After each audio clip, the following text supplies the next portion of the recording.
Bismillahirrahmanirrahim. Bismillah walhamdulillah wassalatu wassalamu ala Rasulillah wa ala alihi wa sahbihi wa mawalah.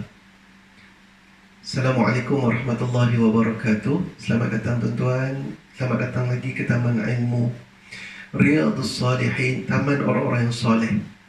Yang mana kita di dalam taman ini, kita sedang membicarakan tentang panggilan-panggilan Ar-Rahman, iaitu Allah Subhanahu wa Ta'ala kepada orang-orang yang beriman. Dan Allah Subhanahu wa Ta'ala memanggil kita dengan panggilan orang beriman pada kali ini di dalam surah Al-Baqarah. Ayatnya agak panjang kali ini, 279 dan 280 daripada surah Al-Baqarah, 3 ayat. Dan ayat kali ini ayat yang berkaitan dengan arahan Allah Subhanahu wa Ta'ala untuk kita bertakwa kepada Allah Subhanahu wa Ta'ala, dan kita buat apa? Kita lari ataupun kita meninggalkan perbuatan-perbuatan riba. Masya Allah, ayat kita tentang riba. InsyaAllah kita cuba tengok ayat Allah Subhanahu wa Ta'ala. Ayatnya berbunyi, A'udzubillahi minasyaitanirrajim. يا أيها الذين آمنوا اتقوا الله وذروا ما بقي من الربا إن كنتم مؤمنين فإن لم تفعلوا فأذنوا بحرب من الله ورسوله وإن تبتم فلكم رؤوس أموالكم لا تظلمون ولا تظلمون وإن كان ذو عسرة فنظرة إلى ميسرة وأن تصدقوا خير لكم in kuntum khairul lakum in kuntum ta'lamun. Shadaqallahul azim. Maksudnya, hai orang-orang yang beriman, Allah panggil kita dengan panggilan orang yang beriman. Allah kata, ittaqullah, takwalah, bertakwalah kamu kepada Allah Subhanahu wa Ta'ala, wa dharu ma baqiya minar riba, dan tinggalkanlah sisa-sisa riba yang belum lagi kamu pungut. In kuntum mu'minin, sekiranya kamu daripada orang-orang yang beriman. Fa in lam taf'alu, sekiranya kamu tidak mahu mengerjakan, iaitu meninggalkan sisa-sisa riba tersebut, fa'zanu biharbin minallahi wa rasulih, ketahuilah bahawa Allah Subhanahu wa Ta'ala dan Rasulnya akan memerangi kamu. Wa in tubtum, dan sekiranya kamu bertaubat daripada kerja-kerja riba tersebut, falakum ru'usu amwalikum, dan bagimu pokok bagi hartamu, la tadlimuna wa la tudlamun, kamu tidak menganiaya orang dan kamu tidak pula dianiaya. Kemudian Allah Subhanahu wa Ta'ala kata, wa in kana zu usratin, dan sekiranya orang-orang berhutang kepada kamu itu zu usratin, di dalam keadaan kesusahan, fanadhiratun ila maisarah, dan berikanlah pada dia tangguh sampai dia ada kelapangan. Fa'lam wa anta saddaqu khairul lakum in kuntum ta'lamun, dan sekiranya kamu bersedekah, sebahagian daripada hutang tersebut itu adalah lebih baik kepada kamu, in kuntum ta'lamun, sekiranya kamu mengetahuinya. Masya Allah, ayat ini menceritakan kepada kita tentang bahaya riba dan bagaimana Allah Subhanahu wa Ta'ala amat menekan kita daripada mengambil riba. Ayat ini ada sebab nuzulnya. Dia turun setelah setelah Fathu Mekah. Ada satu kabilah namanya Bani Auf, Amr bin Auf ibn Thaqif, dan Bani Mughirah daripada Bani Makhzum, dan mereka ingin mengambil semua hutang-hutang lama setelah Fathu Mekah. Bila Fathu Mekah berlaku, dah selesai dah semua, mereka ni pergi kutip hutang. Dan mereka nak kutip hutang ni, mereka nak kutip hutang riba yang pernah diamalkan pada masa jahiliah dahulu, dan mereka mengadu kepada seorang Gubernur Mekah yang bernama Attab bin Usaid bahawa mereka masih lagi nak terima, nak cari balik wang riba tersebut. Lalu Gubernur Mekah tersebut telah membuat hukum untuk mengambil harta-harta tersebut dan pergi berjumpa dengan Nabi SAW. Maka turunlah ayat ini yang menegah perbuatan riba. Kerana apa perbuatan riba? Riba ini zalim.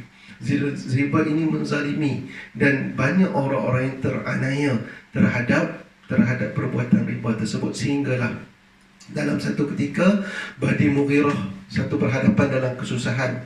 Dia muamalat riba ni berlaku pada zaman jahiliah itu, sehingga satu bani ni, satu kabilah yang bernama Bani Mughirah ini susah nak bayar duit, tak ada. Maka dia kata, kami ni dalam keadaan susah, maka tundakanlah sampai buah-buah kami tumbuh, barulah kami akan bayar hutang-hutang kami tersebut. Tetapi kabilah yang lagi satu tu, yang merupakan pemberi hutang tu, ditolak, suruh bayar sekarang ni juga. Maka ayat ni turun juga mengingati mereka terhadap perbuatan-perbuatan tersebut, supaya menangguhkan hutang bagi orang-orang yang susah.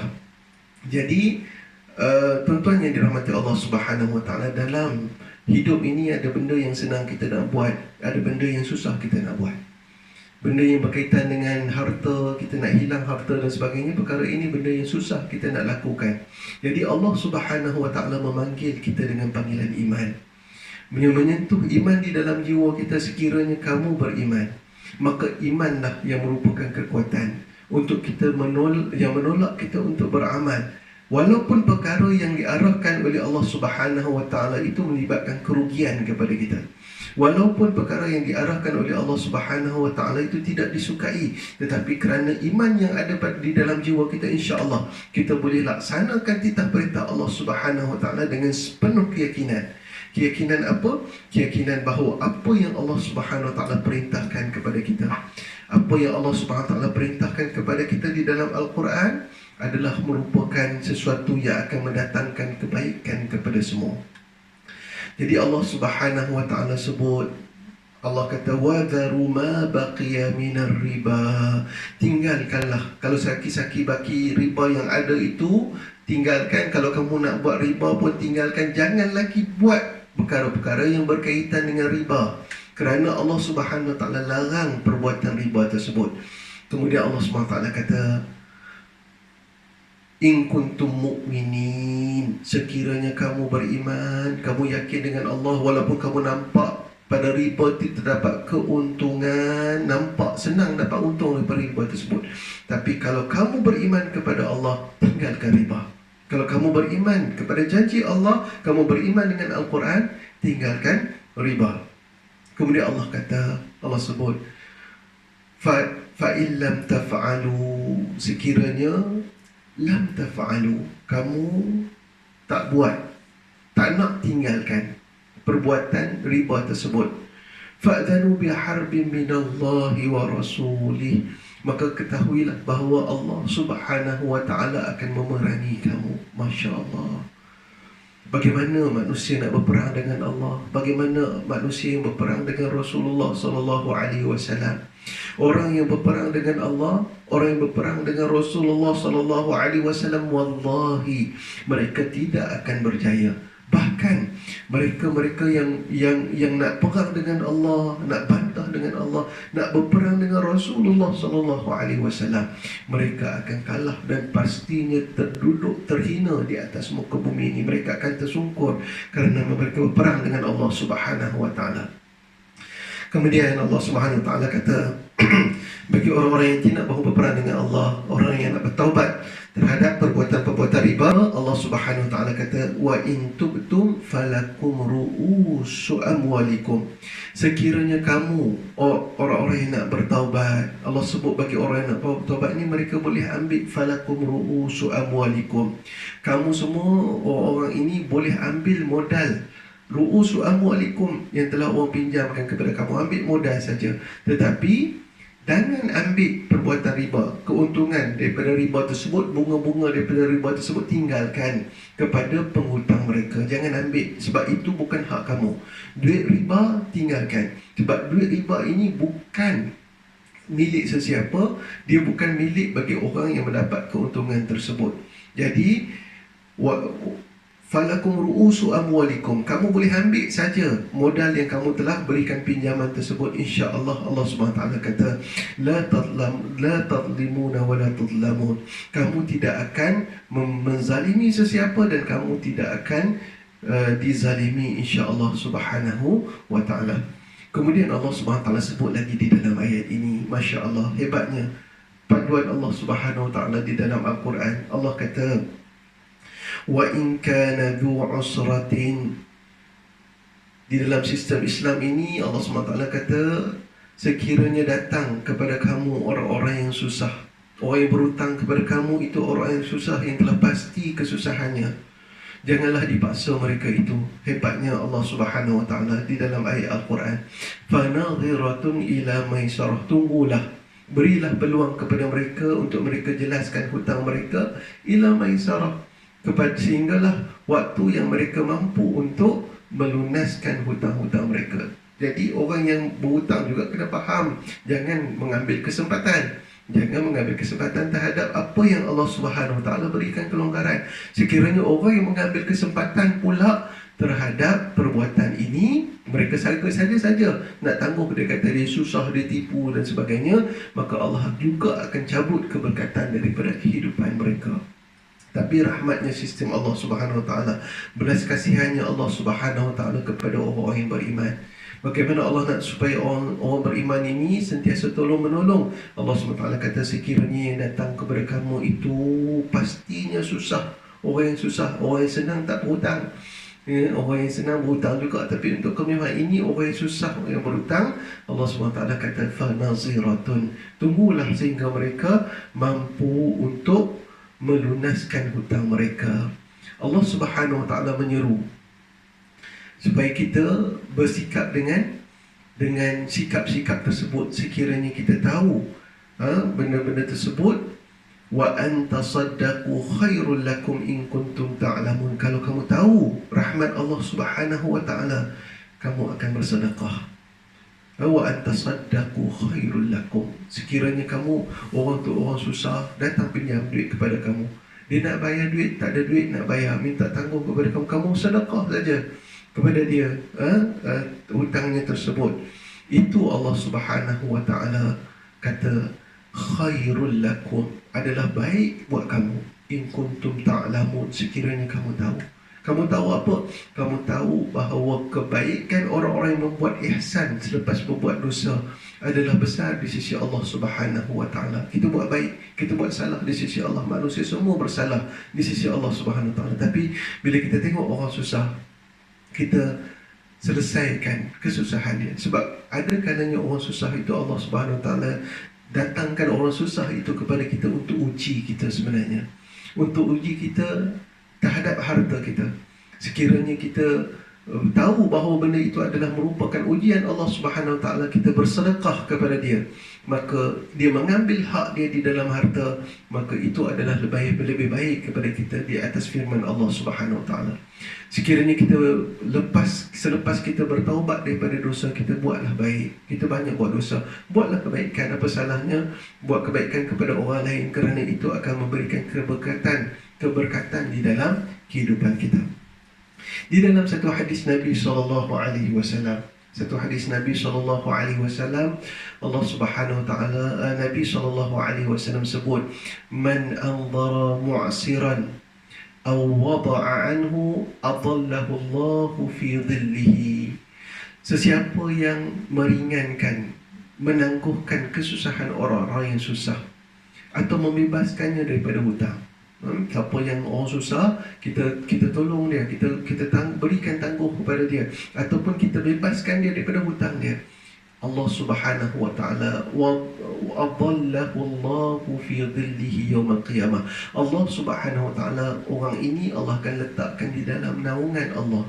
Allah akan bantu dia pada hari di mana tidak ada bantuan kecuali bantuan daripada Allah Subhanahu Wa Taala. Tuan-tuannya, perempuannya rahmati Allah Subhanahu Wa Taala, Imam Malik kata dalam ayat Al-Quran tidak ada ayat seumpama ini, yang mana Allah Subhanahu Wa Taala mengancam untuk berperang terhadap orang-orang yang mengamalkan riba, yang menunjukkan bahawa riba ini, perbuatan mengambil, berurus niaga dengan urus niaga, riba ini besar dosanya di sisi Allah. Dia adalah tergolong daripada kalangan dosa-dosa besar. Nabi SAW pernah bersabda di dalam satu hadis Nabi SAW. Nabi SAW kata, Nabi kata, la'anallah, Allah Subhanahu wa taala melaknat. Allah Subhanahu wa taala la'anallahu akilur riba. Allah Subhanahu wa taala melaknat akilur riba, orang yang memakan harta riba. Kemudian Allah Subhanahu wa taala melaknat wakil dia, mukiluhu, orang yang orang yang menjadi wakil untuk urusan riba, wa katibahu, dan orang yang menulis tentang riba, wa syahidaihi, orang yang menjadi saksi terhadap urusnya riba. Semua orang ini dilaknat oleh Allah Subhanahu wa taala. Jadi bila kita tahu besarnya dosa yang berkaitan dengan riba, di sini saya rasa perlu untuk kita luangkan masa sikit lagi tuan-tuan, untuk kita memahami secara asas apakah itu riba. Riba ini ada dua jenis tuan-tuan. Satu dinamakan sebagai riba al-fadl. Riba fadl, al-fadl, iaitu riba yang melibatkan pertukaran sesuatu jenis barang dengan barang yang lain berserta penambahan. Dia sesuatu barang riba itu ditukar dengan barang riba yang lain. Contohnya, emas ditukarkan dengan emas, tapi ada penambahan. 1 kg emas ditukar, didapat balik dengan 2 kg emas. Contoh, perak ditukar dengan perak, tapi ada tambah di situ, ada penambahan di situ. Ataupun tamar beserta tamar, ada tambah di situ. Gandum dengan gandum, garam, ini antara ain, barang-barang riba, garam dengan garam, ada tambahan lebih daripada pertukaran tersebut. Maka ini dinamakan sebagai riba al-fadl. Sekiranya sesuatu pertukaran itu berlaku dengan sejenis, contohnya emas dengan emas, jadi hukumnya pertukaran tersebut, emas kg, satu emas mestilah sama. Kalau ditukar mestilah dengan 1 kg emas juga, mestilah sama. Dan urusnya ke itu mestilah berlaku secara lani dalam berlaku sekarang. Ini bahasa urus niaga tu mestilah lani, iaitu berlaku tunai terus, berlaku secara tunai dan terus menerus, tidak ada penjualan yang bertanggung. Ini sekiranya emas dengan emas mesti sama. Mathalan bimithil, mesti sama. Yadan biyadin, mesti berlaku transaksi itu secara lani. Sekiranya jenisnya tak sama, contohnya emas tetapi dengan perak, jadi jumlahnya tidak perlu sama. Emas ditukarkan dengan perak, tak sama jenis. Emas tak sama dengan perak, tak sama jenisnya. Maka syarat urus niaganya mestilah walaupun tak sama dibenarkan, tetapi dia mestilah berlaku transaksi itu secara terus menerus. Ini secara umumnya. Kita nak masuk lagi dalam, ia perbahasannya agak panjang. Ringkasnya kita faham macam tu. Riba ini dinamakan sebagai riba al-fadl, riba yang melibatkan pertukaran sesuatu barang dengan lebih sekiranya dia sesama jenis. Okey, itu riba yang pertama. Apa namanya? Riba al-fadl. Ada lagi satu nama riba yang kita namakan sebagai riba an-nasi'ah. Riba nasi'ah ini adalah merupakan riba yang berlaku sekiranya berlakunya di sana peminjaman, pinjam duit. Contohnya, bila seorang itu berhutang, untuk dapat balik, untuk membayar balik pinjaman tersebut, disyaratkan di dalam kontrak tu, disyaratkan bayaran, kalau pinjam 100, mesti bayar balik lebih, mesti ada bunga, bayar balik lebih. Dan sekiranya dia tidak mampu, dalam tempoh masa tersebut dia tidak mampu melangsaikan hutangnya tersebut, maka bunga tersebut akan menjadi berlipat kali ganda. Ini yang disebutkan sebagai ad'afan mudha'afah. Riba itu dia akan berlipat kali ganda, dia akan terus berlipat kali ganda, lipat kali ganda. Akhirnya orang tu macam dia bayar tu tak habis-habis. Sebab itulah berlakunya penzaliman, kezaliman di dalam urus niaga riba, yang mana tidak dibenarkan sebab ia menyusahkan orang lain dan mendapat keuntungan secara tidak benar, tidak betul kaedah begitu. Jadi Allah Subhanahu Wa Taala haramkan perbuatan riba tersebut. Jadi penutupnya, kita dah belajar tentang riba, riba al-fadl, riba an-nasi'ah, dan Allah SWT haramkan perbuatan riba tersebut. Sebagai penutup, kita nak tahu kenapakah Allah Subhanahu Wa Taala mengharamkan kepada kita riba ini. Allah SWT haramkan kerana riba itu adalah kezaliman. Kita boleh nampak dia zalim, dia boleh menindaskan, dia boleh tindas, terutama bagi orang-orang yang miskin. Dahlah diperlukan sumber, kita datang, kita ambil pula kesempatan di mereka, tak habis-habis bayar. Jadi dia memutuskan sifat kasih sayang, yang mana orang-orang Muslim, orang beriman, sepatutnya mereka membantu bukan tindas menindas sesama mereka. Sedangkan Muslim adalah akhul Muslim, itu adalah saudara mereka sendiri, dan mereka harus hidup dalam keadaan yang berkasih sayang.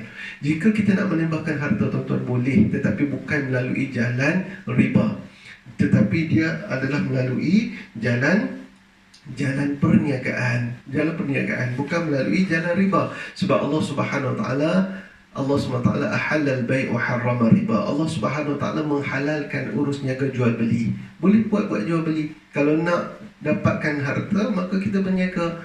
Orang boleh laburkan duit kepada kita, dia bagi duit dia kepada kita, ataupun kita berikan duit kita kepada orang, maka orang tu berniaga, kita boleh dapat keuntungan sedikit daripada perniagaan kita. Berikan pelaburan ini dinamakan sebagai mudharabah. Buat perniagaan, tetapi bukan kita hutang, kemudian orang itu untung tak untung, dia terpaksa juga membayarkan keuntungannya itu, membayarkan keuntungan kita itu kepada kita. Jadi ini tidak dibenarkan. Kalau kamu nak tambah harta boleh, tapi kena berjaga, bukan melalui jalan memeras harta orang lain. Oleh itu Allah Subhanahu wa taala mengharamkan riba, dan Allah Subhanahu wa taala menghalalkan perniagaan. Sama-samalah kita takut kepada janji Allah Subhanahu wa taala, ancaman riba tersebut kita tinggalkan. Jangan kita ambil riba di dalam kehidupan kita. Insya-Allah al-jannah, Allah Subhanahu wa taala akan berikan kepada kita syurga. Kita jumpa lagi insya-Allah pada sesi yang akan datang. Assalamualaikum warahmatullahi wabarakatuh.